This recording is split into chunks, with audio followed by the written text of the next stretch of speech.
Well, that was a roller coaster that we got on. What was that we just watched? What happened? How many people have you loved? I'll never be alone. All right, we're gonna get into it. But first things first, as we just came out of the theater, these are our initial thoughts. There are no spoilers in here, though if you know The Crow, I think you kind of know where this is going. But there are some things that are different. Different doesn't have to mean bad, but in this case, I'd say it does. The story is kind of similar to what we get in the comic from what I know of it. I've only read a little bit of the comic and I've seen the original film that they did for The Crow. Here's the thing, friends. Something that the comic does really well is when it tells the story, it does it in a way that draws you in.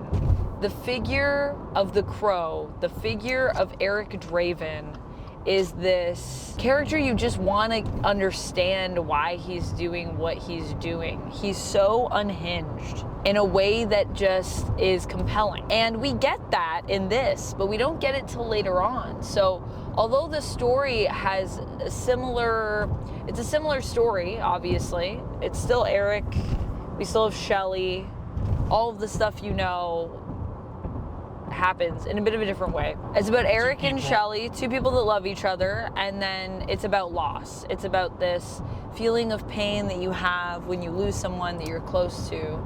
And this still echoes that idea. And the lengths someone would go to get that back. Yes. The reality being that you can never get that back when you lose someone. So it doesn't matter what you do. The loss doesn't go away. And that is all still elements of this story. But the difference is that the way that it is told is not as interesting. Shelley isn't, I don't want to say Shelley isn't a character. She's a character in the story. But Shelley in the comics, it's more like the idea of what she represents for Eric. This idea of loss. The loss of your love. In this, we tried to make her more of a character, which could have been fine, but she was not well acted, I would say.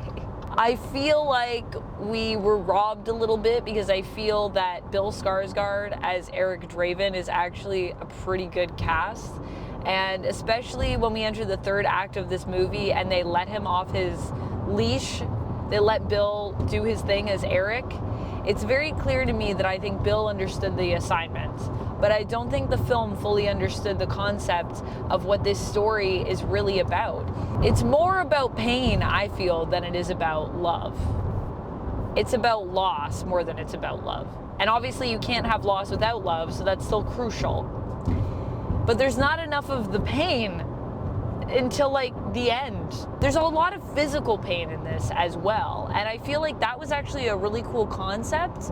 It could have been used in a cool way. The way they did it in this, I'll talk more in my full review about it, but I'll just say the way they did it in this gave me cool ideas, but I never saw them realized on the screen really.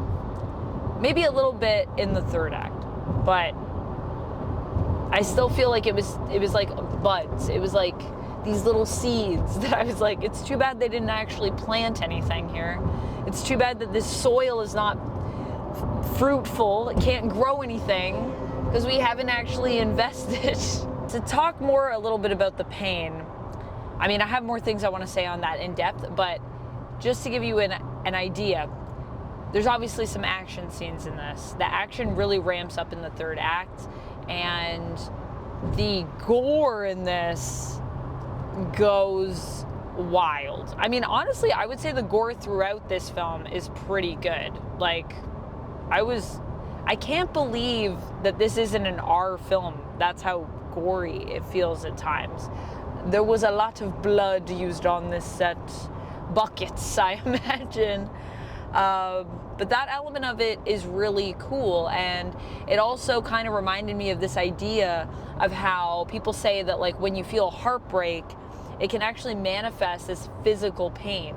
Like it activates, you don't actually physically feel pain, but it activates the same part of our brain that physically feels pain. And there are elements of that I feel like are just like passing in the night but never really fully connect. But you can kind of see some of it in the fights. And the fights, especially in that third act, are just, whoa. I wish it was that way the whole time.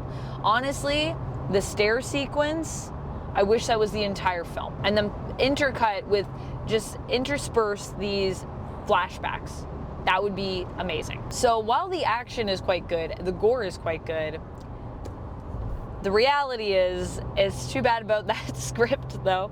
How many times have I had to say that this year? It's too bad about that script though. Who's writing these things? Why? The first half of the film, at least, has a lot of cringe moments where I was listening to the words and I was seeing them on the script page. I was literally imagining shots being written in the scripts, and I thought, you know, these shots aren't too bad that we're lining up. The way we're laying stuff out is fine. But when people open their mouths, I was like, who talks like that? And it's not even in a good way. It's not even in a Crow comic way where, you know, the Crow, Eric has a way of speaking that is very strange, but it works, and there's a sense of poetry to it. This is like something that wanted to be poetic, but like doesn't really know what poetry is sometimes. And they do, I think, actually use lines from The Crow, so that stuff is pretty good. I think there were some lines that were taken verbatim. But yeah, it's too bad about that script though. There are whole conversations that just are stupid. For lack of a better word. Makes it hard for us to connect with this relationship, and the relationship is kind of the core of the film.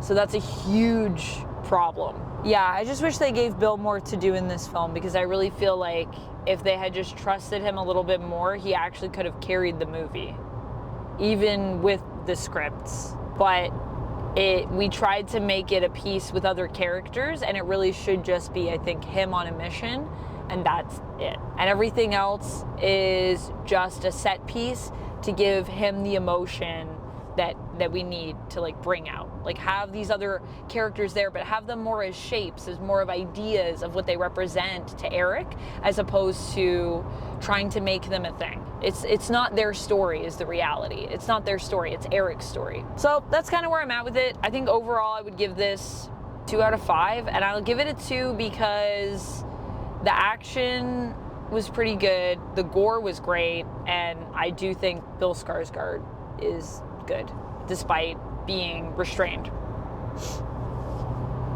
What do you think? I'm also gonna go with a 2 out of 5. The Yeah. film was 2/3 of the film was like borderline terrible. Yeah. However, as someone who watches a lot of terrible films, it's at least fun bad. Like you can laugh at some of these lines or some of the things that they're doing and just say to yourself like, this is dumb, but I like it. I will also say it's at least interesting. Like, A lot of the stuff that I really enjoyed about it was there's a lot of really cool cinematography, but then unfortunately it's undercut by like a lot of weird shots that are clearly done on like a soundstage, and there's a blue or green screen being done there, and you're like, wow, this looks like shit. And then immediately we'll do something like really artsy, and you're like, oh, where was that 5 seconds ago? it kind of feels like an extended music video. It felt like 5 music videos cut together. But I don't mean that in like the cinematography is bad. That's not me dissing the cinematography. I actually did also like the cinematography.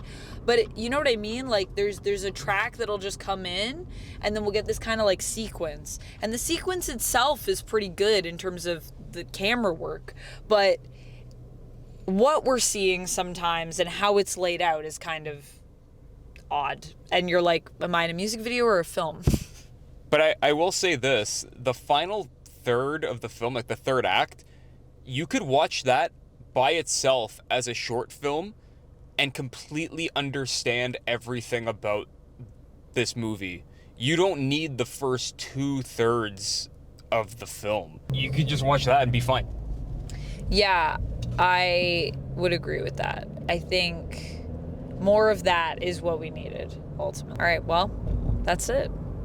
I'll see you for the full review, because I definitely have thoughts, and I'd love to talk about some more spoiler-related stuff, but I don't want to spoil it for you if you're going to go see it. If you do, let us know what you thought down in the comments. Let's try to keep this spoiler-free, these conversations, but feel free to discuss.